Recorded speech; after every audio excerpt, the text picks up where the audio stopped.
And one of the things is that, the people, Pedro, that come to me typically don't see themselves as writers or authors. And so sometimes there's a little bit of a feeling of imposter syndrome and wondering, who am I to tell my story in a book? I'm not sure that I've got everything there. But that's where I help to show you that, from the things that you do, the way that you help people, the frameworks that you use, that there is an incredible story there that we can uncover. And the other thing is time gets in the way because, we're all busy, meeting to meeting and trying to get through busy days and tired at the end of it. And so a lot of times one of the hurdles is thinking, to write a book, that's going to take forever. I'm probably going to have to, block out weeks on my calendar. But our process isn't like that. It's designed for busy, successful people that aren't authors, that aren't writers, to talk out the content of their book. And so that's where we do sessions on Zoom. And it would be, if we were writing your book, we'd have a first session where we would talk about who we were trying to reach. We'd narrow the focus. Welcome to Success Leaves Clues, the podcast where we interview business owners on how they built their businesses and the hard lessons they learned along the way. My name is David Wynn, and I'm a business coach and the founder of Purple Circle, where we help business owners achieve their first 6-figure, 7-figure, and 8-figure year, all without sacrificing their quality of life. Before becoming a business coach and before founding Purple Circle, I started and scaled several 7- and 8-figure coaching businesses and have been a consultant at several businesses doing over $100 million each, including some that are publicly listed and doing over $1 billion each. In every episode of the podcast, you're going to learn lessons that took our guests years to learn, and you'll be able to learn that in minutes.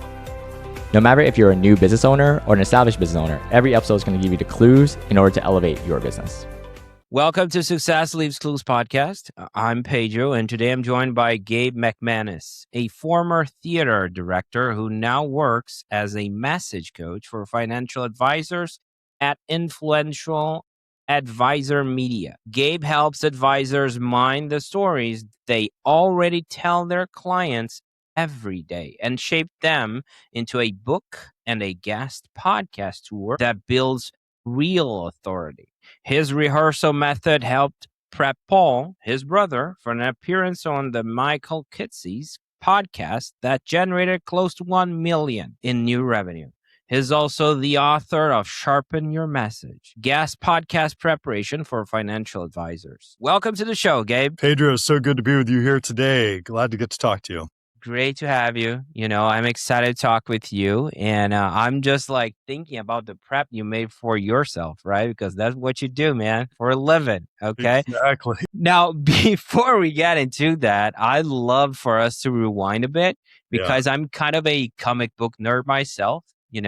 I love the first editions, the origin story. So every coach has that moment when they look at their life and say, yeah, I guess this is what I'm doing now, right? So when was that for you, Gabe? Yeah, Pedro, I was working as a theater director for years. And so I have an unusual way that I got to working with financial professionals because I did that for years and years. But I had a strange hobby because I was living in Los Angeles, California, and I would go hiking in the hills around my home in Studio City. It's called Fryman Canyon. And I would go for relaxation and listen to books and podcasts on personal finance and investments and financial topics. And I might be the only one from theater, the world of theater, that's going and doing this for fun. But at one point, my brother, he had worked with authority marketing for financial professionals for a long time. And we're sitting in the hot tub one night, and he helped them to write books that they would use to attract ideal prospective clients. And I had a background in editing books, and I just thought this is such a fascinating subject. And what I saw was, because I helped through theater to connect to audiences, and I thought,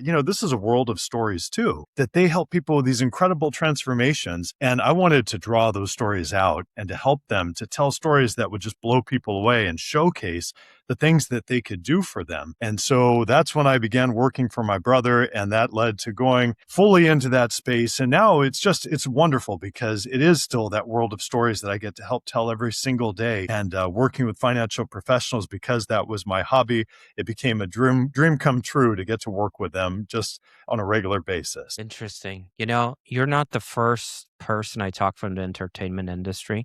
And one thing that always caught my attention is the storytelling thing, and how that can connect with multiple industries. I'll give you an example. One of the first times I was watching a doc series from Dirty Dancing, that classic movie. And one thing really caught my attention is when we were looking at the resumes from the actors and the actresses, and they were, doing all the things in the background. And they tend to add certain aspects. They were very like, what do you do? Can you ride a horse? And I'm thinking, what does that have to do with the job? And they start asking questions, and they have a full section of different stuff that they can do, and they just throw it out there. So it was like, dude, 10, 20 years down the road, I'm thinking, I'm a career coach, right? And I'm Yeah. looking at people looking at the storytelling, the background of what you can do, that is not just on the resume, the basics.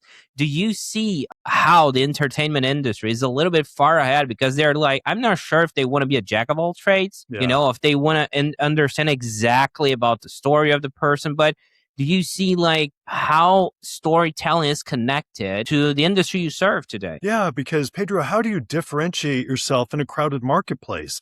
And that's where, the first question you asked me is my origin story. So many times when people get asked that, the people that I'm working with, if it was left to just, what they were thinking, they would just read off their resume. It would be dry. It would be something that didn't really hit people hard. And so I start with the same question. When I meet with somebody, I say, tell me how you got to where you are today. Tell me the story.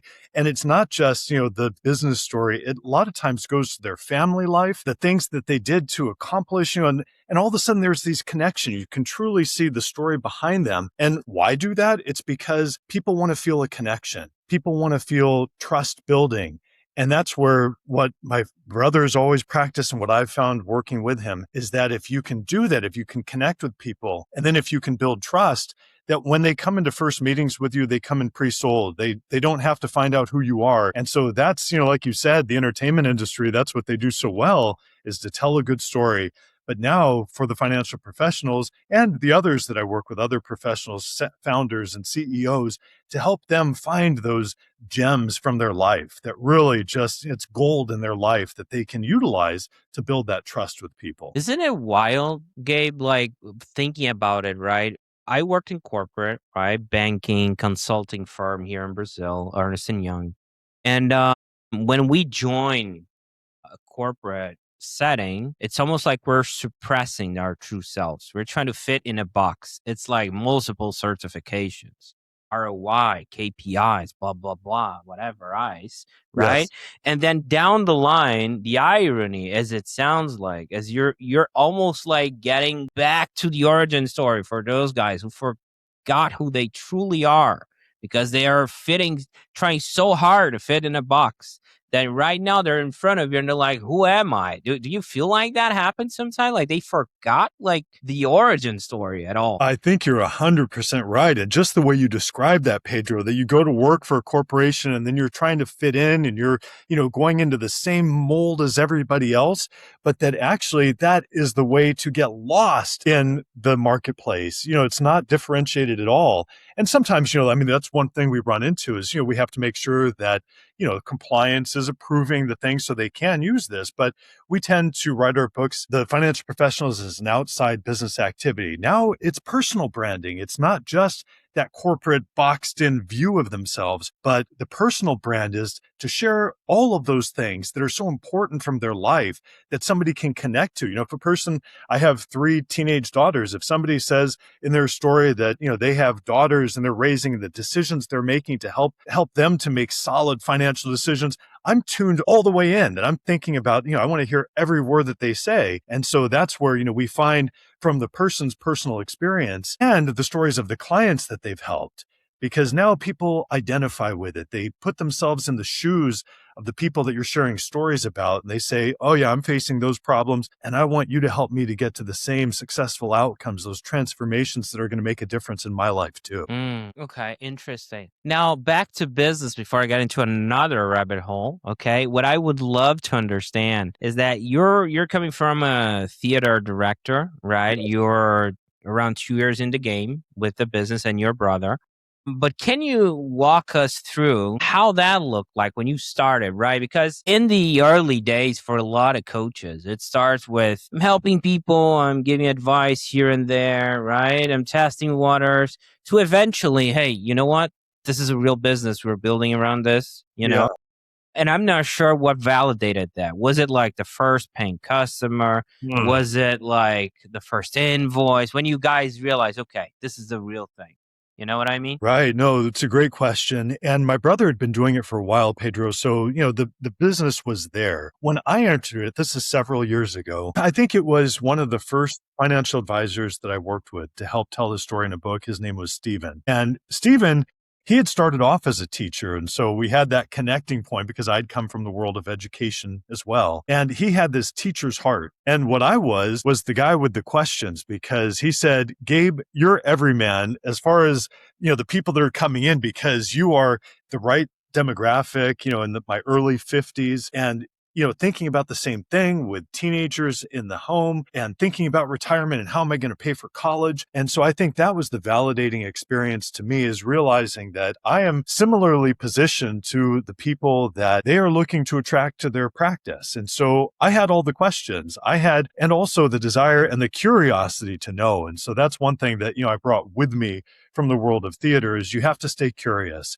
You have to want to, explore the stories that are being told. And so when we had such a wonderful time talking out the content for his book and getting that published. And so I think I built on that from there, just more and more keeping curious, wanting to, help people find their unique angles. And I've worked with, collectively, we've worked with over 600 financial professionals to tell their stories in books. I've worked with a large portion of that.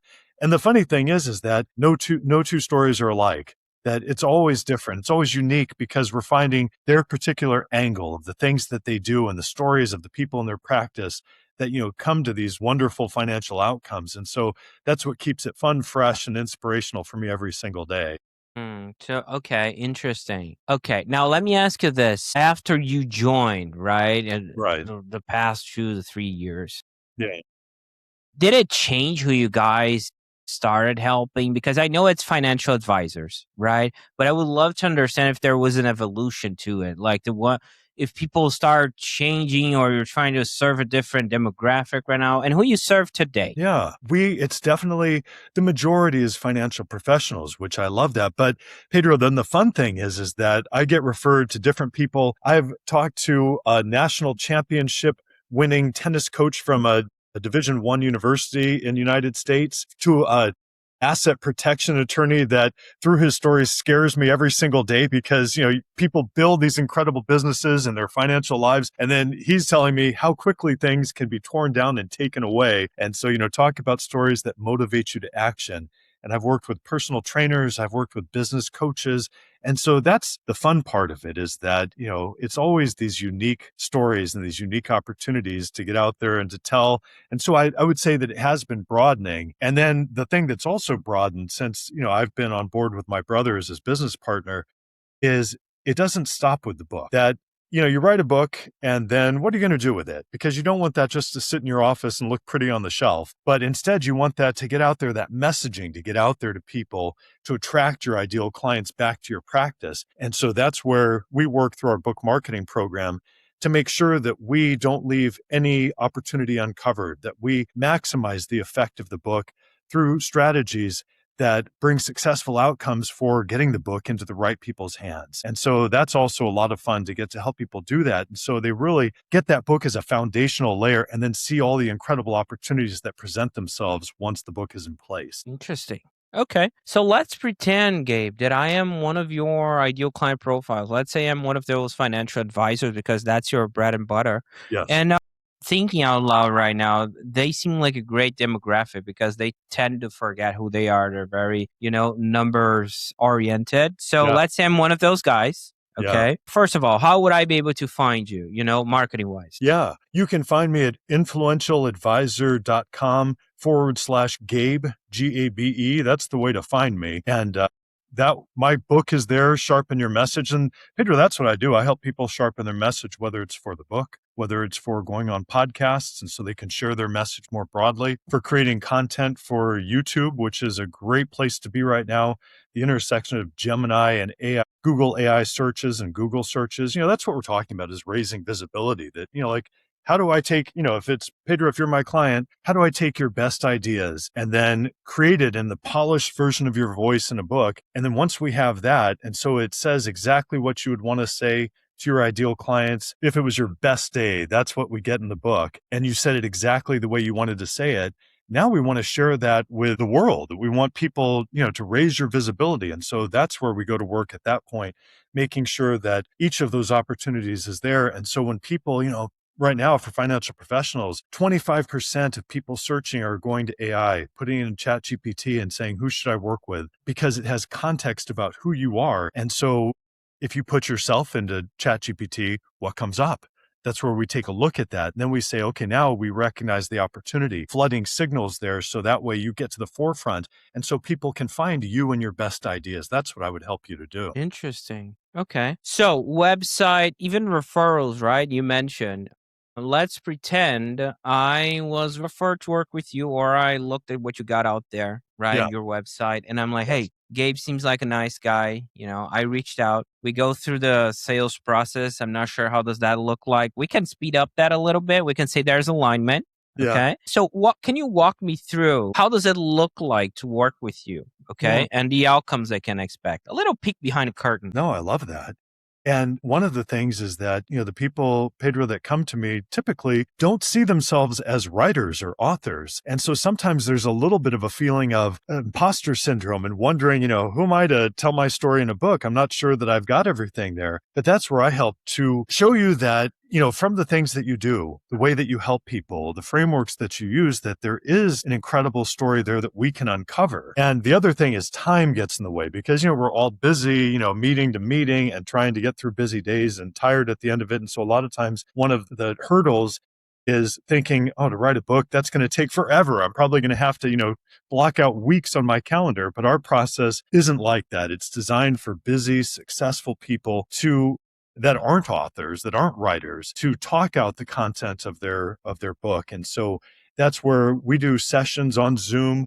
And it would be, if we were writing your book, we'd have a first session where we would talk about who we were trying to reach. We narrow the focus. We're not going to try to, in a short book, that's what we are, the short book formula. And so these are books that are going to be read. It's not the 500-page, 800-page book that, nobody's ever going to pick up and read. But for somebody making an important decision that, they're actually going to get through this material. And so once we narrow the focus, then we have conversations where I ask you a ton of questions and you get to share your best ideas. And then there's a professional writer on our team that is skilled at bringing this together in your voice. And so when you see it, it doesn't feel inauthentic. It doesn't feel like something that AI you put in and, it's really a lot of AI generated language, but instead it's your authentic voice. It's something that when you go out and speak on podcasts, that you can really, share these stories because they're yours and the material is yours, the way you help people.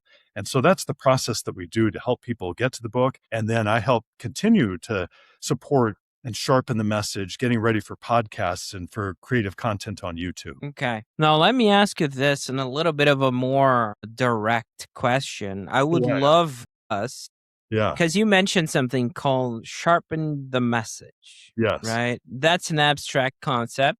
I would love us to for you to give me like an example of something that happened with a client that you're like, oh, I sharpened his message because I did X, Y, and Z. I'm just trying to wrap my head around it because I want to look at real stuff. You know I am. So please. Agreed. And okay, Pedro, I want to tell you about something that I called in my book podcast mode. And podcast mode is when I'm working with a new client getting ready to go on a podcast appearance, we'll start off on the call and for, I'd say 2 to 3 minutes, we're getting to know each other and I'm seeing their true personality shine through and, having fun in the conversation. But then I say, here's question 1, let's get to work. Ready, go. And all of a sudden I would see this shift that instead of the real personality being there, all of a sudden it was very careful and tentative and boring sometimes. And I'm like, what happened to the person I was just talking to? And so it's the same thing. That's my book, Sharpen Your Message, is how do we keep that personality alive and infused into the things that are being said. And so it doesn't disappear. We don't want to share a resume or all these technical details. There was a person that I worked with named Morgan. She came to me and she'd co-authored her book. And she said that when we were getting ready to work on the podcast, she said, this isn't my thing. I'm not a public speaker. She said, I'm a numbers person. I like to nerd out on numbers. And so I don't know how I'm going to do this. And I said, okay, let's just get to work and we'll see. But what I found, Pedro, is that as we started to work and I was helping her to think through the way to share ideas, that's the sharpening your message, that she expressed such care and compassion in the way that she worked with clients, and her team did too. And I thought that's something that we can build on. And so we did. She started doing podcasts.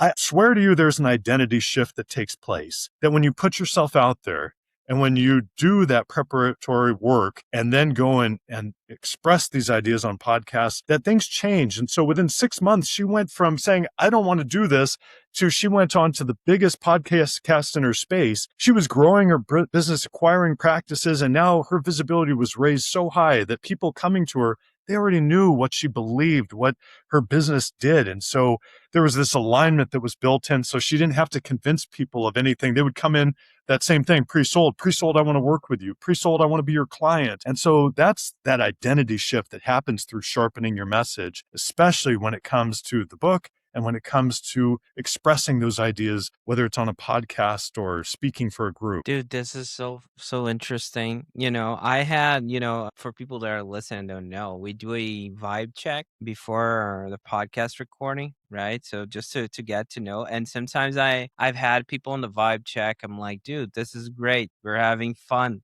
right? This personality is great. And okay, let's start recording. And I'm like, woof, they vanish. And I'm like, God damn it.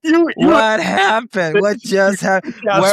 Where's that fun person, right? Exactly. Pedro, that's my work every single day, is to send you people that don't disappear once you say, all right, live mic. And there's anxiety to it that, a lot of people you can have when it's just us having a conversation. It's natural, it's easy. But as soon as you say, okay, we're starting, there's a little bit of anxiety. I don't want to say the wrong thing. And so that's where I'm helping people to overcome that. And so when they show up, they share their best stuff. They don't walk away and think, oh, I wish I had shared this story or that story. That instead they give you their best information, Pedro. Okay. Now I want a tip, just a tip. Okay. From you. Yeah. A practical one I have some, right? I'll give a side note here. I worked with the Brazilians on the tech space that want to land jobs in the U.S. market, and they are very nervous about the interview process, right? Part of my tips are reps. You just got to do it, right? You got to put the reps in, dude. And one thing that I say to them is, don't just apply for the perfect job. Do the reps on the ones that you don't even see yourself working at so much, that it's not the perfect, just because you're going through the interview process, right? You're going to talk to people that are from the US, you're going to talk about covered letter. So you're going to internalize a lot of stuff. But what would be your tip to someone that is almost like this? Hey, but you worked in theater. You had like professional actors under you, Gabe, and now you're telling me, a numbers guy, that I need to act here on a podcast. I'm not sure. What tip would you give me? Yeah, acting lesson number 1 today, Pedro. I would say that I call it your greatest hits. So my tip to you, or to anybody listening, is today you're going to start working on your greatest hits. If you go to see your favorite band, you're going to listen to the whole album, but man, it's those greatest hits that you really want to hear. And so how do you create that? Because what I hear is people say, if they think about memorizing talking points and, to get ready to go on a podcast, oh, I've got to memorize something. I'm never going to do it. I would hate that. It's tedious. Nobody's going to do that. But it's telling stories that you can repeat. And so I believe rehearse. This is how I helped my brother Paul when he had his big moment on the Michael Kitces podcast, is that I said, we're going to rehearse till you can't get it wrong.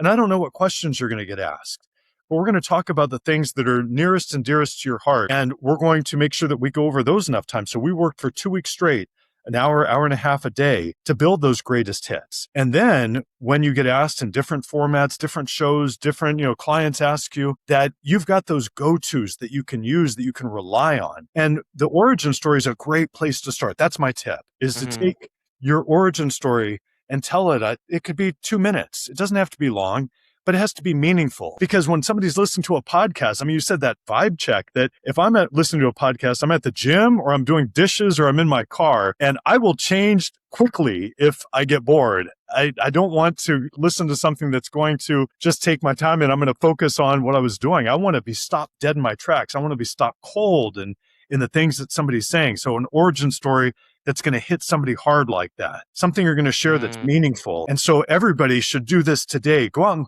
tell your origin story to somebody, or even better yet, because maybe you don't have somebody to listen, get your phone out and do a voice memo or record a video of yourself saying it and then listen to it back. This is where I get into this idea, Pedro, of edutainment. It's the combination of the educational things you want to share, but the entertainment value that you can bring. And that doesn't mean you have to be funny or too entertaining. This is just about being real, authentically you. And so listen to it back and see, was that entertaining or was it boring? And you'll hear it if you have it on a video, and then you start to make changes. Think about the people that are in it, the characters, the dialogue, the things people say. That's one thing when you're talking about things from your practice.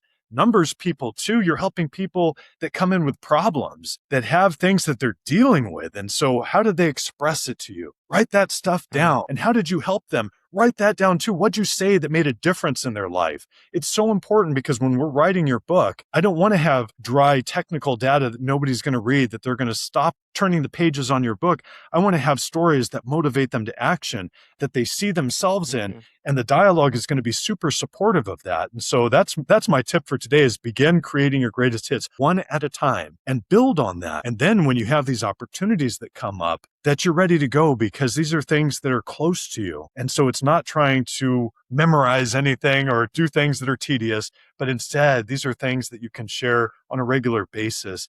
And you build on that. You start with the greatest hits, and then the greatest hits begin to grow. I love that, man. This sounds almost like a backstage episode, right? Because we do send an email prep, right? With questions and all that. And I had people at the end of the episode, they were like, but you didn't ask X, Y, and Z, right? I'm like, here's the thing, buddy. The questions are to put you in a zone.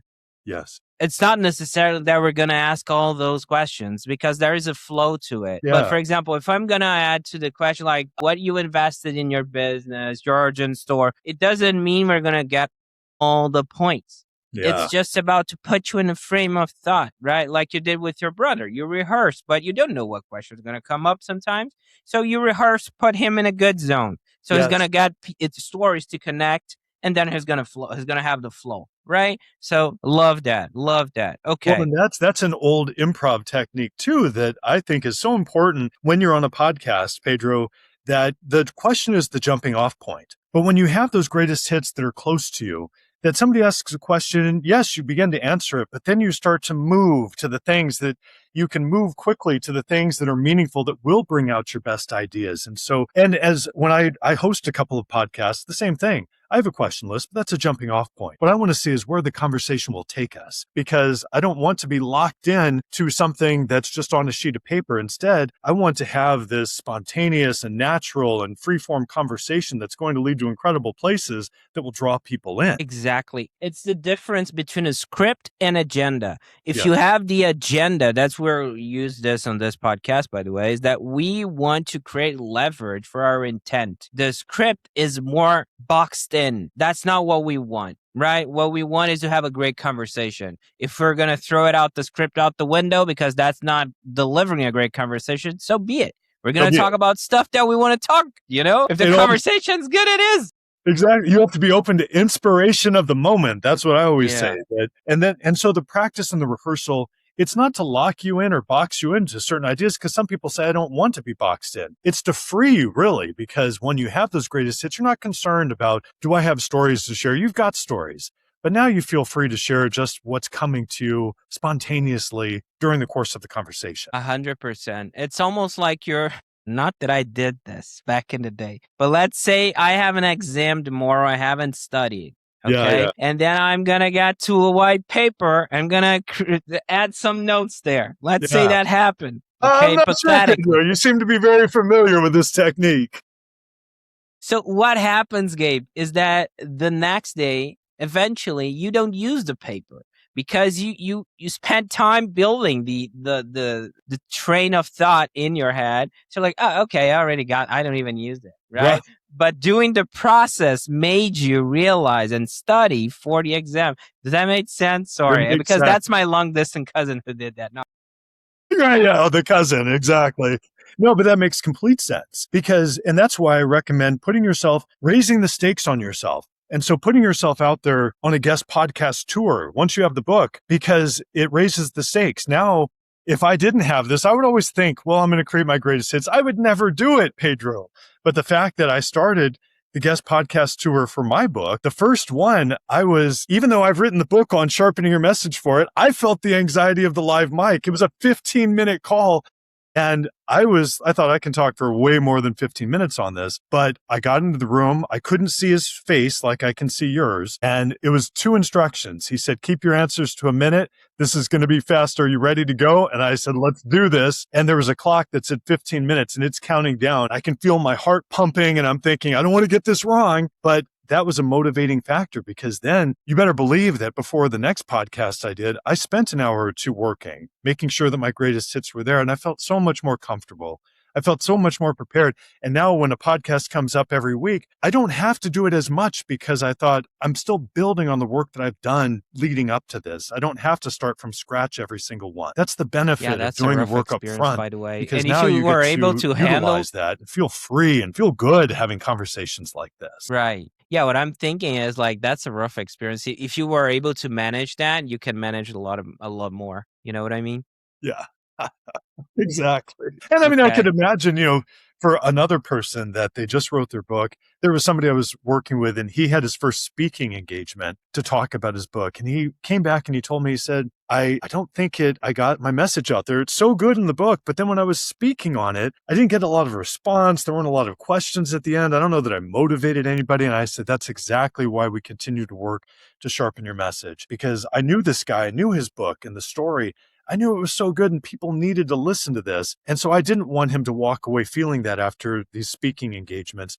I wanted him to walk away knowing I just crushed it, that everything that I wanted to say, I said, and because I knew it would motivate people to action. So that's where we continue to work to build those greatest hits. Okay. Now shifting gears for a second. Okay. Yeah. I'm curious about where you guys are taking all this, right? Looking ahead.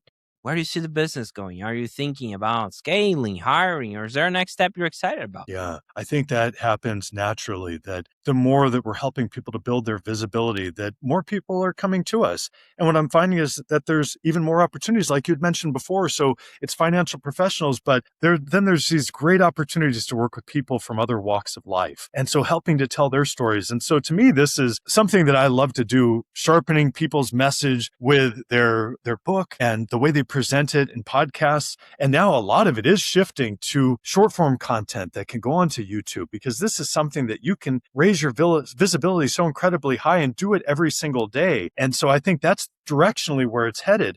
But the book is still the foundational layer, Pedro, because that's where you really capture the best of what you do and the stories and the frameworks. Once you have that in place, then it's the springboard to everything else. And so we're still growing and growing that, helping people to tell their stories in books, but then we're finding ways to leverage that so meaningfully. And so they can attract their ideal clients to their practices and grow. And that's what I'm seeing on a day-to-day basis. Okay. Now a little bit of a sci-fi thing right now. Okay. Yeah, good. Let's pretend we have a time machine in front of us. Okay, Gabe? Yeah. And you can go back in time when you joined ranks with your brother. And okay. So the thing what I want to do is like you can pick a time in between those almost 3 years you're working with the business, a specific moment that you're like, oh, this is why I'm doing this, a moment that you felt so fulfilled that explained the entire journey of you joining your brother and all of that. What moment would that be? I think, and Pedro, if I get that time machine, I want to go back even farther, maybe like 20 years ago, to put into practice all the things I've learned from financial professionals, because it could have made a big difference in my financial life. And so, but I think the moment that comes to mind when you say that is this past spring break. My oldest daughter, she was graduating from high school this year, and we took a trip to Europe and we went traveling around. I wanted to do something good for her high school graduation before she goes off to college. And on a Sunday morning, we're in London, and I went to a laundromat, and I'm trying to figure out, how to do everything in London to take care of our laundry. And this couple walks in, and I could tell that they were Americans because I think they pushed on the door, and in London, you're supposed to pull, but I just knew right away they were Americans. And we got to talking. I'm from St. Louis. They're from Kansas City. And over the course of the conversation while the laundry is drying, we started talking about finance. And they were saying about retirement. They wanted to retire, but they said that they never really trusted anybody because they thought people were just self-motivated. They wanted to get fees or take advantage of them. And I got to share some ideas from a book that I'd helped a financial professional to write. And when I shared these ideas, it wasn't salesy or pushy. It was educational. It was helpful. And they were really interested in it. I said, if you would like to even talk to the author, I know him and I could make an introduction. And they said, we'd love that. And I walked away and that's where it hit me. So that's the moment because it hit me. And I thought when we were writing that book together, he had no idea how far and wide his ideas would be shared. He had no idea that on a Sunday morning in a London laundromat that I would be talking about it, that somebody would be finding out about him, finding out about his ideas that would help to transform their financial life. And so to me, that's the value and the beauty of the work that we do, that your best ideas get out there, even when you're not there, being shared, helping people. And so I loved just that experience. It made me love so much what I get to help people to do. Love that, man. Okay, now if someone listening wants to connect with you or follow your work, Gabe, and we're going to have all the links in the description, right? But where can people find you best and connect with you? They can find me, Pedro, at influentialadvisor.com/Gabe.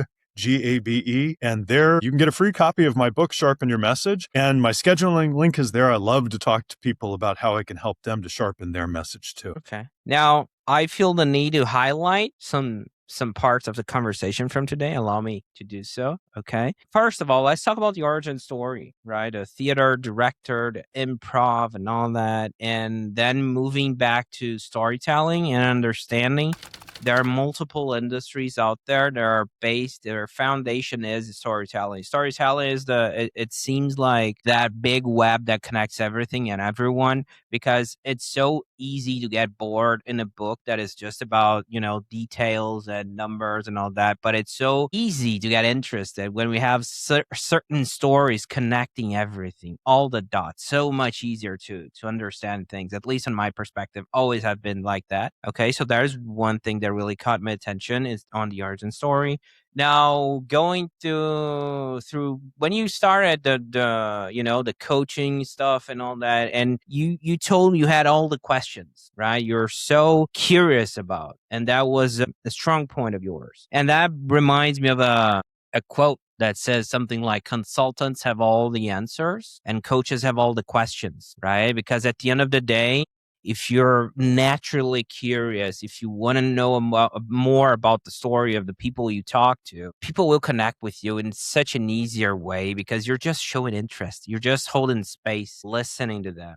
So there's that. Love that. When we were talking about when I was joining your ranks, right, in the business and being on board, and you mentioned, you got to put yourself out there, right? The visibility and all what that entails. Really interesting. And the last but not least, that I really, really like, and it got me into a side rabbit hole here, was when you mentioned the entertainment plus the educational piece. You gave it a name that I don't want to butcher it right now. You can correct me here right now, please. What was it?